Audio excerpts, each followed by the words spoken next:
Good morning बच्चों, कैसे हैं आप लोग? अच्छे। तो बच्चों, आपने कल पढ़ा था पाठ 15 चित्रकथा पढ़ा था ना हिंदी वन में। तो उसमें आपके का एक उदाहरण दिया हुआ था कहानी का। कौन सा? मगरमच्छ और बंदर, है ना, या मूर्ख मगरमच्छ। ठीक है, तो उसको आपने पढ़ लिया था और उसको मैंने लिखने के लिए बोला था, आपने कॉपी पे लिख भी लिया होगा। उसके बाद आपने उस एक अभ्यासकार से मैंने आपको कविता का कहानी का चित्र वर्णन करके दिखाया था, जिसमें था कि एकता में शक्ति करवाया था ना। तो एकता में शक्ति एक अभ्यास मैंने आपको दिया था। चित्रों को देखकर मैंने समझा दिया था और कहा था कि आप लोग अपने से खुद से लिखिए इसको। ठीक है, तो आपने अभ्यास का एक कर लिया। अब आपका उसके बाद अभ्यास 2 बाकी है, 3 बाकी है, आपका 4 बाकी है। तो अभ्यास 2 आज हम आपको बताते हैं कि उसमें क्या है। ठीक है, तो अपनी पुस्तक ओपन कीजिए, पेज नंबर 158 ओपन कीजिए। उस पर देखिए कि ये कुछ चित्र बने हुए उनको ध्यान से देखिए। एक एक मैं एक्सप्लेन कर रही हूँ, ध्यान से देखिए आप लोग। पहला चित्र है एक जंगल का चित्र है, उसमें कुछ जानवर बने हुए हैं। हाथी, जिराफ, खरगोश, लोमड़ी, गिलहरी आदि जानवर यहाँ पे इकट्ठे दिख रहे हैं। अब दूसरे चित्र में एक शेर का चित्र है और शेर एक हिरन को खा रहा है ना।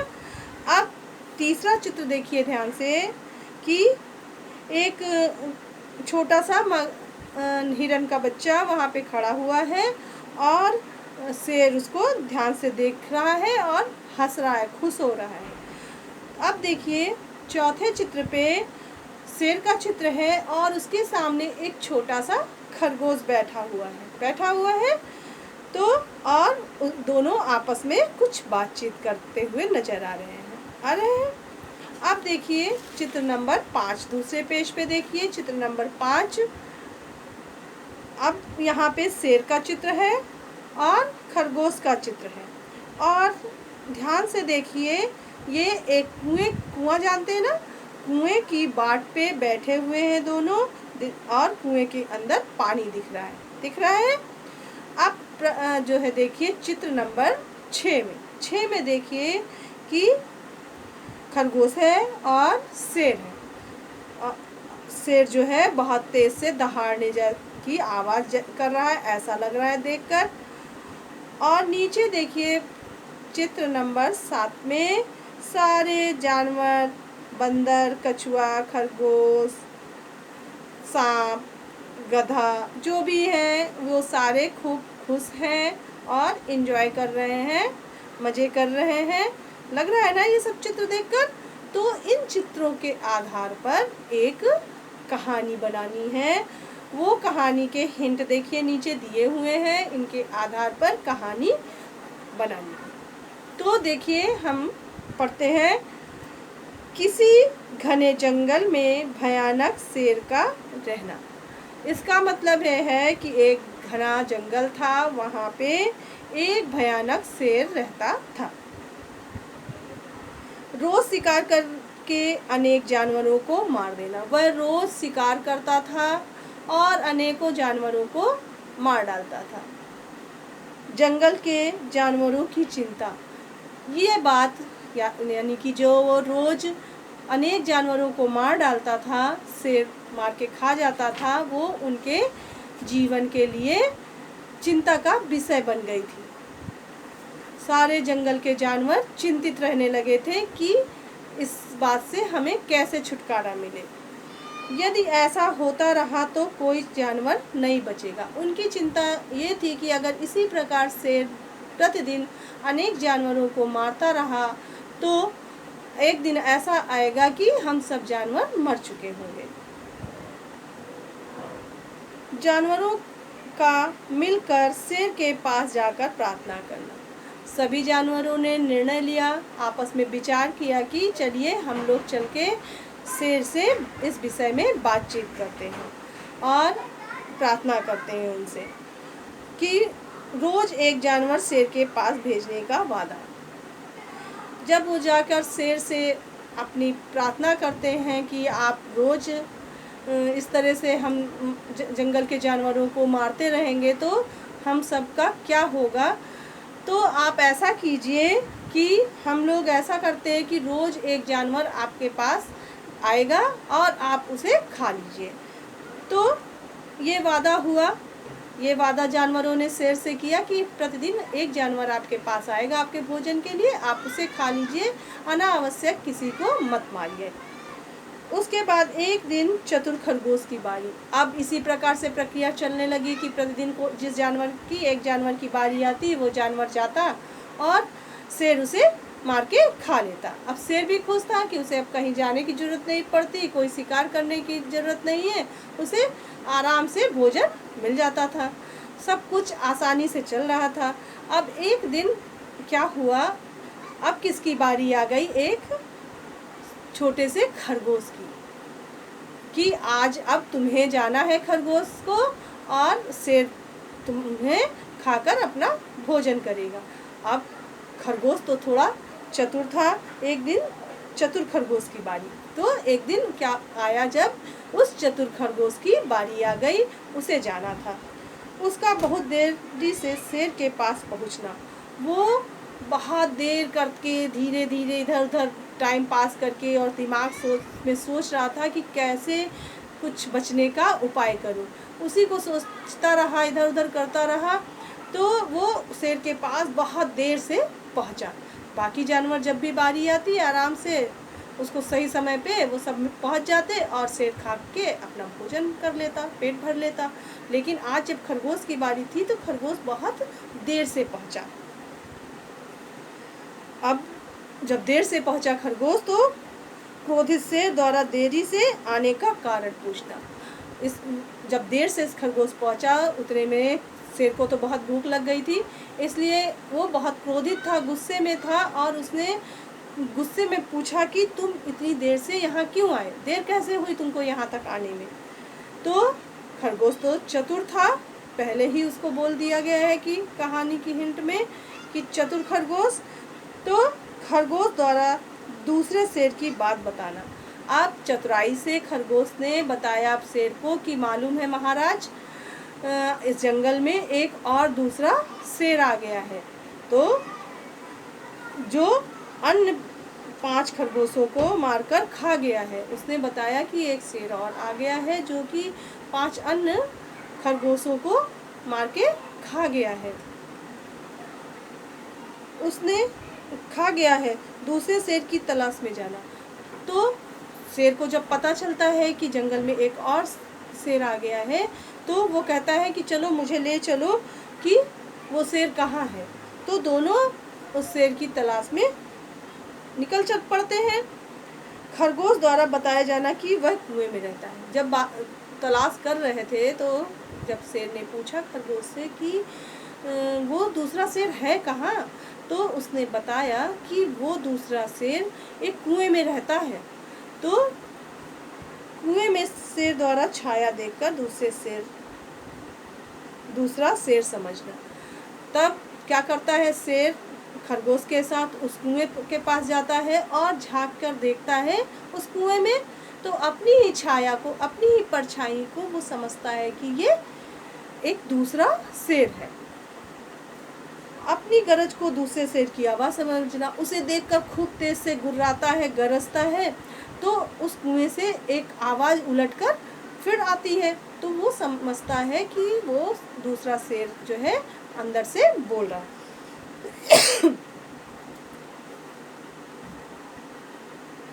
अब क्या होता है कि जब उसको लगता है कि कभी भी आप भी कोई कुआं हो या कुछ उस तरह का गड्ढा हो, जब आप छुप के देखेंगे और कोई आवाज़ करेंगे तो अंदर से लगता है कि उलट के एक आवाज़ फिर से आ रही है।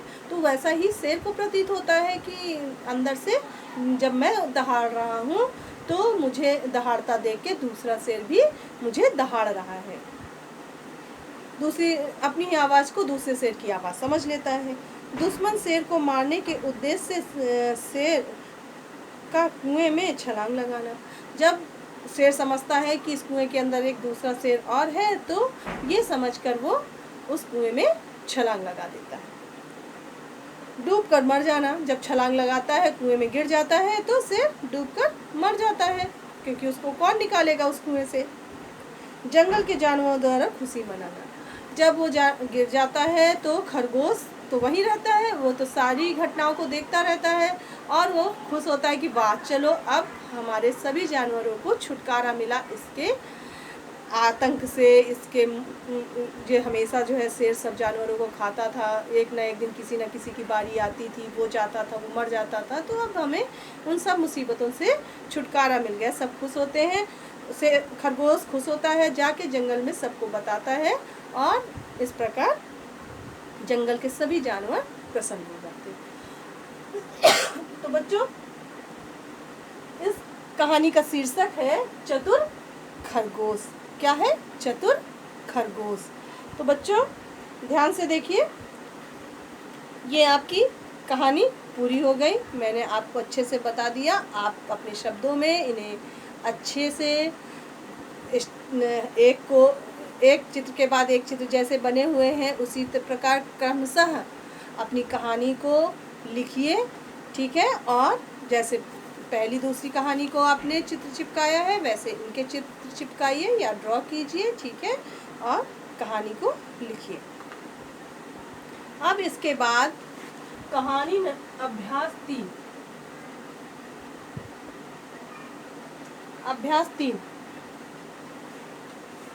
अभ्यास 3 में ध्यान से देखिए कि क्या है।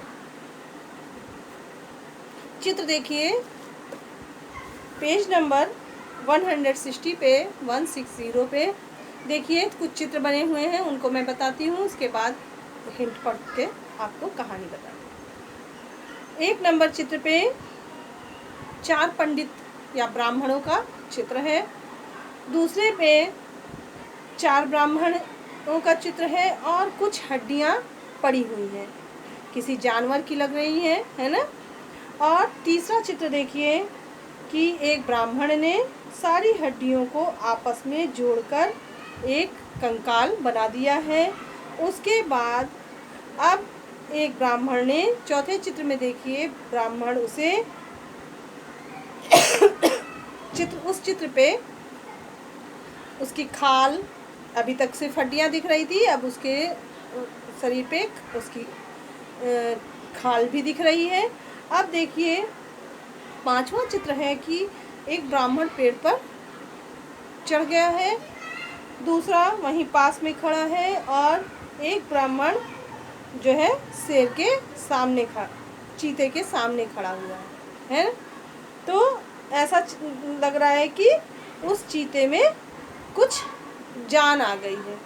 तो एक ब्राह्मण ने यहाँ पे उसे चमड़ी पहना दी थी, अब यहाँ एक ब्राह्मण ने उसमें जान डाल दी। अब देखिए चित्र 6 में अब चीता जंप करके उछलकर उस ब्राह्मण पे आक्रमण कर रहा है। उसी 6वें चित्र में देखिए कि आक्रमण करता है और उसको ब्राह्मण को मार देता है। उसका गला कटा हुआ दिख रहा है, एक ब्राह्मण वहाँ छुपकर दिख रहा है। अब देखिए 7वें चित्र में ब्राह्मण का भागना, एक ब्राह्मण भागते हुए दिख रहा है, ठीक है। तो आप देखिए कि इन चित्रों के माध्यम से कुछ ऐसा समझ में आ रहा है कि एक 4 ब्राह्मण होते हैं और वो एक जानवर की हड्डियों को आपस में जोड़ते हैं, उनमें जान भरते हैं, फिर वो उन पे आक्रमण कर देता है चीता। यही दिख रहा है ना इसमें चित्रों में। अब नीचे देखिए हिंट दिया हुआ है 4 ब्राह्मण पुत्रों का मैत्री भाव से रहना। 4 ब्राह्मण थे, वो बहुत मित्रता के भाव से एक दूसरे के साथ रहते थे। 3 शास्त्रों में निपुण किंतु चौथा पढ़ा लिखा ना था। 3 जो है शास्त्रों में, विद्या में निपुण थे लेकिन चौथा पढ़ा लिखा नहीं था। पढ़ा लिखा 3 शास्त्रों में निपुण, किंतु चौथा पढ़ा लिखा न होने पर भी बुद्धिमान था। चौथा पढ़ा लिखा नहीं था लेकिन वो बहुत ही बुद्धिमान था। एक बार सबका मिलजुल कर कहीं जाना। एक बार की बात है कि वो सब चारों मिलकर कहीं जा रहे थे। रास्ते में बाघ की अस्थियां मिलना। रास्ते में उन्हें एक बाघ की अस्थियां मतलब हड्डियां मिली। तीनों शिक्षित ब्राह्मण पुत्रों द्वारा अपनी विद्या की परीक्षा करने का निर्णय लेना। अब वो जो 3 पढ़े लिखे बुद्धिमान या शास्त्र के ज्ञाता थे जो ब्राह्मण, उन्होंने सोचा कि इन हड्डियों पे हम अपनी विद्या का वो करते हैं कि जो है देखते हैं हमारी विद्या हमें आती है कि नहीं आती है, तो वो उसको चेक करने के लिए, जांचने के लिए निर्णय करते हैं। पहले द्वारा उन हड्डियों को कंकाल बनाना। पहला ब्राह्मण उन हड्डियों को जोड़कर एक कंकाल बना देता है। दूसरे द्वारा उसमें मांस, दूसरे ब्राह्मण ने अपनी विद्या के द्वारा उस कंकाल में मांस भर देता है। खून आदि जोड़ देना, मतलब मांस और खून उसमें भर देता है। तीसरे द्वारा उसमें जान डालने का निर्णय। तीसरा ब्राह्मण उनमें जान डालने का निर्णय लेता है कि मैं इसमें जान डाल देता हूँ। चौथे द्वारा उन्हें ऐसा करने से रोकना। चौथा कहता है कि ऐसा मत कीजिए, क्योंकि वो पढ़ा लिखा नहीं रहता लेकिन बुद्धिमान रहता है, तो वो कहता है कि इसमें जान मत डालिए, लेकिन कोई उसकी बात मानता नहीं है। ऐसा करने से रोकना। मित्रों द्वारा उसकी बात ना मानना। वो जो उसके 3 मित्र और होते हैं, पढ़े लिखे होते हैं, वो उसकी बात नहीं मानते, कहते हैं तो अनपढ़ गंवार है, इसको क्या पता कि क्या करना चाहिए क्या नहीं करना चाहिए, तो वो उसकी बात नहीं मानते हैं। चौथे का पेड़ पर चढ़ना। जब वो उसकी बात नहीं मानते हैं तो जो चौथा रहता है, पढ़ा लिखा नहीं रहता, वो क्या करता है, एक पेड़ पे चढ़ जाता है।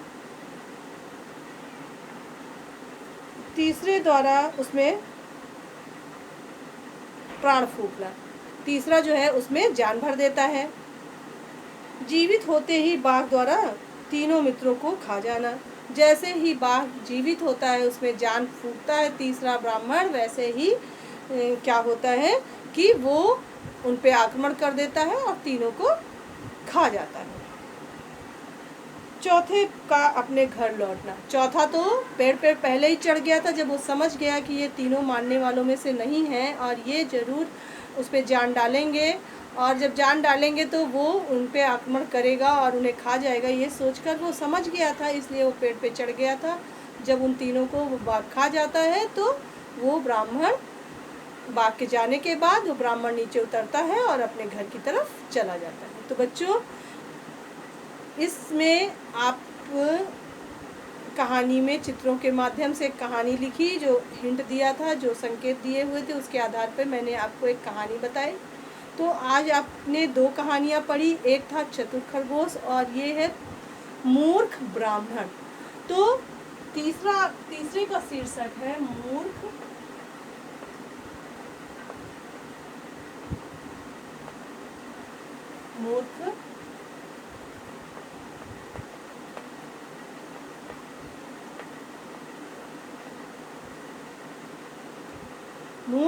ब्राह्मण। ठीक है, तो आपने 2 कहानियाँ पहले पढ़ी थी, 2 आज आपने पढ़ी। अभी आपकी पुस्तक में एक कहानी बाकी है, उसको हम अगले दिन पढ़ते हैं। ठीक है बच्चों, तो आज के लिए इतना ही। तब तक के लिए थैंक यू बच्चों।